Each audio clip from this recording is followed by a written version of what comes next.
everybody, it's Nina. Thanks for joining me today for a new tutorial. I wanted to share a few cards that I made using a colored die cut technique. I know many of you have lots of dies in your stash like me, and I have some of these new memory box dies that I really wanted to be able to do some coloring on. So a lot of these dies really have a beautiful, very intricate appearance to them.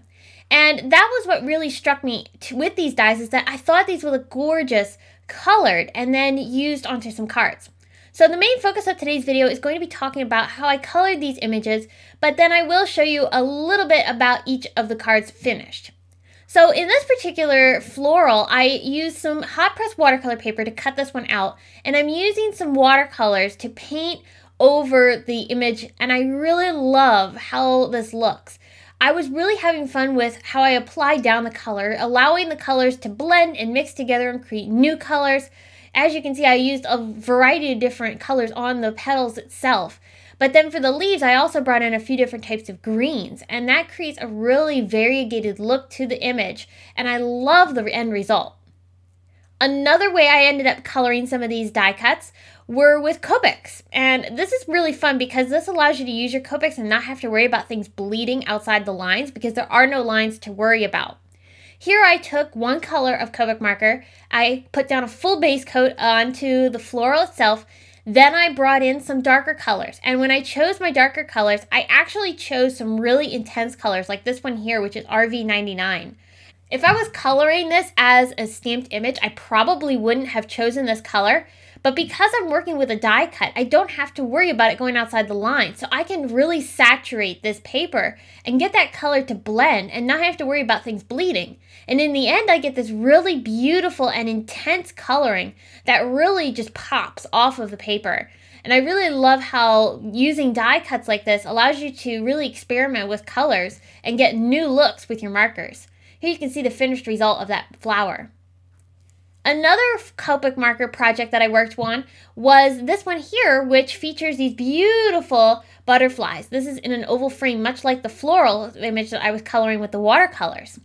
Now in this particular case, again, because I don't have to worry about staying inside the lines on these dies, I can blend colors together and get new colors. So here I took a pink and a yellow, and by blending them together, I got an orange in between that butterfly. And then I also blended a couple of different blues that creates a really beautiful and intense look as well. Now this particular card was my favorite, and I wanted to show you how I put this one together. This one I took a stitched square frame from Memory Box, and I attached that flower onto that frame to make it look like it's growing out of it, kind of like a trellis. I'm going to pop this up with 2 layers of foam tape onto my card base, which is a beautiful navy color. Now, some of my most favorite sentiments, which I used quite a bit of in my cards today, are from Birch Press stamps. These sentiments are gorgeous. They have a beautiful script font for the big main elements, and then they've got some beautiful supporting sentiments in a nice sans serif font, which actually matches with pretty much anything you create. There are dies as well. This particular stamp set is the Sending Love stamp set. I'm going to put this down onto my card with foam tape, and I did also white heat emboss a greeting using that supporting sentiment that says, "To have you in my heart."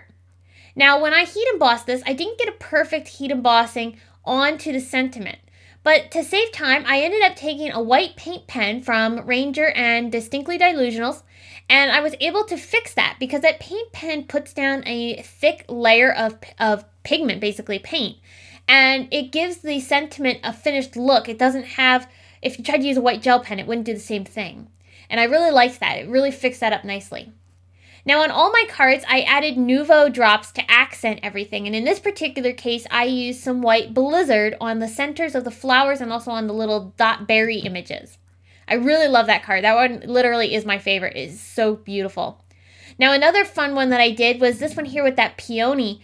I took some of these beautiful die cut leaves from Memory Box as well. All the products that I am using are linked down in the video description or on my blog. But when I did take that leaf, I cut it and colored it with Copic markers just like I did the flower, and I used a whole variety of different colors. And the end result is simply regal. It's beautiful. And then I also created this one here with the Floral Bloom oval frame. Now you may recognize this card that I shared in a recent Studio Monday video for Simon Says Stamp. but I hadn't shown how I did the coloring, so I wanted to make sure I included that here. And this card was one of my favorites from that project video that I did for Simon Says Stamp, which I'll have linked at the end of this video. This one here wasn't totally my favorite, but I wanted to share it with you because I really did love how the coloring turned out. I think I used a few too many Nuvo Drops, but then again, maybe you can never have too many Nuvo Drops. I know I use them all the time. So this card, I didn't put a sentiment on because there was so much going on with the butterflies. I didn't want that to be taken away from the actual card. I didn't want the sentiment to be distracting. So I left it plain, and I can always put a sentiment on the inside of this card as well. There's a lot of fun ways that you can color die cuts and use them in so many different types of cards. I hope that this has inspired you to use some of these memory box dies to do some coloring because they are so much fun to color. And I hope that you will check out some of these other videos as well that I've put up recently. I'll be back soon with another one to share. Until then, have a fabulous day and thanks for watching.